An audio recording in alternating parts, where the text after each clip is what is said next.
এই হচ্ছে টাকির বিখ্যাত ঘোষবাড়ি।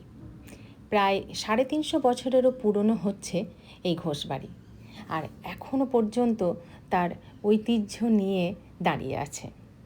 শুনেছি স্বদেশী আন্দোলনের সময় নেতাজি সুভাষচন্দ্র বসু এখানে এসেছিলেন তার কর্মযজ্ঞ নিয়ে। শরৎচন্দ্র চট্টোপাধ্যায়, বিধানচন্দ্র রায় সহ একাধিক ব্যক্তিত্ব এখানে পা রেখেছেন। বিসর্জন, শঙ্খচিল, ভূমিকন্যা এরকম একাধিক সিনেমার শুটিংও হয়েছে এখানে। এই বাড়ির পোড়া ইটের মধ্যে অনেক গল্প আনাচে কানাচে ছড়িয়ে আছে। এই ঘোষবাড়ির পুজো শুরু করেছিলেন হরিনারায়ণ ঘোষ, তবে এখনও পর্যন্ত বংশ পরম্পরায় খুব সুন্দর পুজোর ব্যবস্থা হয়ে থাকে এবং সর্বসাধারণের জন্য পুজো দেখার সুযোগ করে দিয়েছেন।